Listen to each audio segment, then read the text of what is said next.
حضور کی عظمت کے جو پہلو آ سکتے ہیں وہ ہے آپ کی عظمت بحیثیت انسان،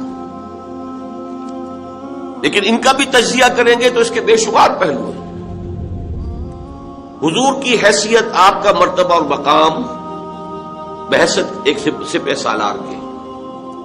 اب یہ بڑے بڑے جرنیلوں سے پوچھئے کہ آپ نے جو جنگی حکمت عملی اختیار فرمائی اس میں جس مہارت کا ثبوت دیا ہے، حالانکہ ساری عمر کبھی آپ نے کسی جنگ میں حصہ نہیں لیا، بدر سے پہلے یا اس سے پہلے کی چند مہمات میں شرکت کی ہے، باضابطہ جنگ کی نوبت نہیں آئی، لیکن یہ کہ دنیا تنگ ہے کہ جنگ کی مہارت اور اس کی حکمت عملی کو مرتب اور معین کرنے میں کس قدر آپ نے صلاحیت کا اور کس قدر قابلیت کا ثبوت دیا۔ پھر کسی سے صلح کرنی ہے، صلح کی نیگوشیشن، اس میں آپ نے کس مہارت کا اور کس واقفیت کا اور کس اہلیت کا مظاہرہ فرمایا۔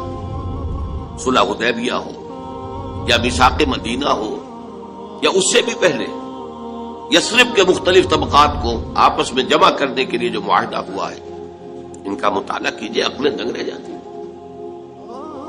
ایک قاضی القضات کی حیثیت سے آپ کا مقام کیا تھا؟ آج بھی اس دنیا میں قضاء جوڈیشری کے سلسلے میں جس قدر اصول اختیار کیے گئے ہیں وہ سب کے سب محمد رسول اللہ کے عطا کرتا ہے صلی اللہ علیہ وسلم۔ کسی بھی مقدمے میں ایک فریق کی بات سن کر فیصلہ نہ کرو جب تک کہ فریق ثانی کو بھی سننا، یہ اصول آپ کا بیان کرتا ہے۔ شک کا فائدہ ملزم کو دیا جائے، ملزم جسے کہنا چاہیے اصلا، جس پر الزام لگایا گیا ہے، شک کا فائدہ اسے دیا جائے، جو الزام لگانے والا ہے اسے نہیں۔ یہ فیصلہ محمد رسول اللہ کا ہے۔ یہ اصول آپ نے انیشیٹ کیا ہے کہ 100 مجرم چھوٹ جائیں کوئی حرج نہیں، کسی بے گناہ کو سزا نہیں ہونی چاہیے، یہ اصول آپ کا دیا ہوا۔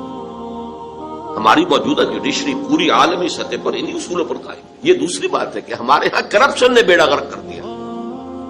اصول غلط نہیں ہے، جوڈیشری کے اصول تو محمد رسول اللہ کے عطا کرتا ہے۔ ہماری خیانت ہے، ہماری بدعنوانیاں ہیں، ہماری جانبداریاں ہیں، ہمارا بک جانا ہے، ہمارا سیاسی جو لوگ ہیں ان کا اعلی کار بن جانا ہے، یہ چیزیں ہیں کہ جس نے عدلیہ کا جو ہے وہ بیڑا غرق کیا ہے۔ نہ اصولوں کا جہاں تک تعلق ہے، وہ تو اصول وہ ہے جو محمد عربی صلی اللہ علیہ وسلم۔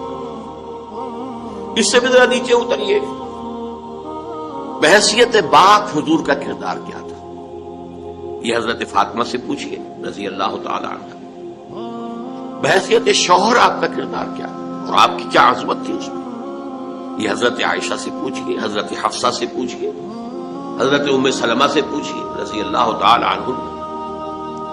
پھر یہ کہ ایک داماد ہونے کی اعتبار سے آپ کا کیا کردار تھا؟ حضرت عمر سے پوچھئے، حضرت ابوبکر سے پوچھئے۔ گویا کہ جتنے انسانی علائق ہو سکتے ہیں ان کے اعتبار سے بھی آپ کی شخصیت کی عظمت، آپ کے کردار کی بلندی، یہ وہ چیزیں ہیں کہ جو ہماری سمجھ میں آ سکتی ہیں۔ ایک داعی کی حیثیت سے آپ کا کیا مقام ہے، ایک مربی کی حیثیت سے آپ کا کیا مقام ہے، ایک معلم کی حیثیت سے آپ کا کیا مقام ہے، یہ چیزیں ہیں کہ جو ہماری سمجھ میں آ سکتی ہیں، ان کا کچھ نہ کچھ ادراک و شعور ہم کر سکتے ہیں۔ لیکن ان تمام حیثیتوں کو داعی، مبلغ، مربی، مزکی، میں ان کو جمع کرنا چاہتا ہوں ایک لفظ میں،